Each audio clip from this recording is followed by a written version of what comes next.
Alléluia, alléluia. Dia faly miarahaba antsika menakafo mpanaraka ny rapsodiny famarinana ho amin'ny anio alatsinainy fa 20 ny volana aogositra 2024. Hoy indray ny rapsodiny famarinana izay nisoratan'ny lehilahin'Andriamanitra Dr Révérend Chris Oya Kilomé DSIDD amintsika manao hoe ao aminy no ivelomanao, ao aminy no ivelomanao. Jaona 3:7 amin'ny anaran'i Jesosy. Ary tahaka ny nanandrata Mosesy sy ny menarana tany anefitra no tsy maintsy hanandratana ny zanak'olona. Jaona 3:7 ao aminy no ivelomanao. Ny Baiboly dia milaza amintsika ao amin'ny Nomery 2 fa ny zanak'Israely vokatry ny fikominy sy ny tsy finoany dia nokakerin'ny biby lava misy pozina ary maro tamin'izy ireo ny maty. Noho izany dia nakany amin'ny Mosesy izy ireo ary niangavy taminy hivavaka amin'ny tompo hanaisotra ireo biby lava. Nivavaka ao amin'ny olony Mosesy ary Andriamanitra nanome toromarika azy hanao biby lava varahana ka hametraka izany eo amin'ny hazo. Nilaza tamin'ny Mosesy izy fa izay rehetra voakaikitra dia afaka mijery ilay menarana varahana ary hositrana. Naka tony-didin'Andriamanitra Mosesy, nanamboatra ilay menarana varahana izy ary nanangana izany teo ambonin'ny hazo. Ary na iza voakaikitry ny biby lava ka nijery ilay menarana varahana dia velona. Ny any tsy maintsy nataon'izy ireo dia nijery ary dia velona izy ireo.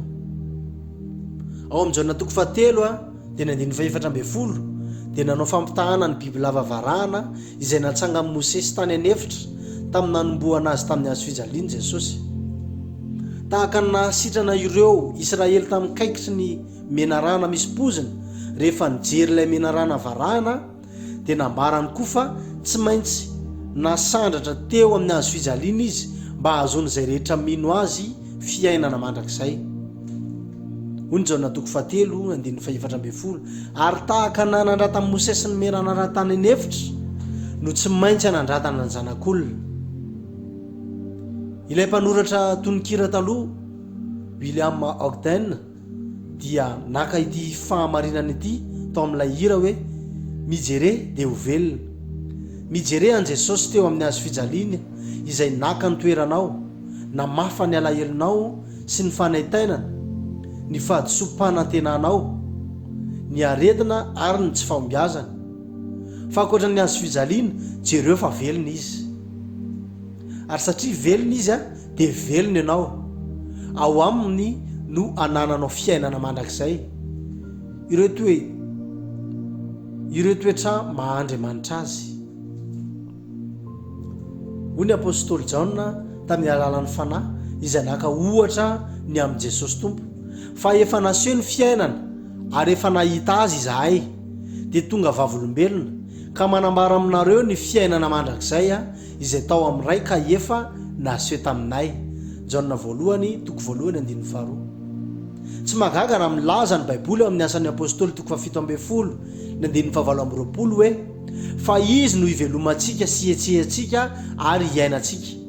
Jaona 1:5-12. Ary izao no fanambarany, fiainana mandrakizay no omen'Andriamanitra antsika ary ao amin'ny zanany izany fiainana izany, izay manana ny zanaka no manana ny fiainana.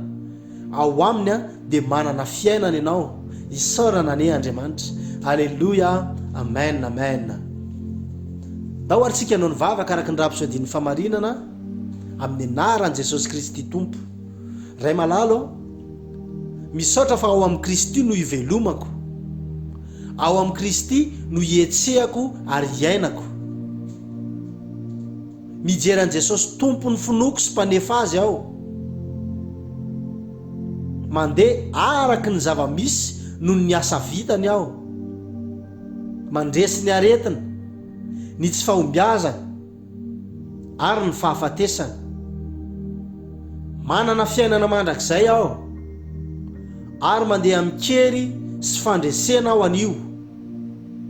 Amin'ny anaran'i Jesosy, amen, amen.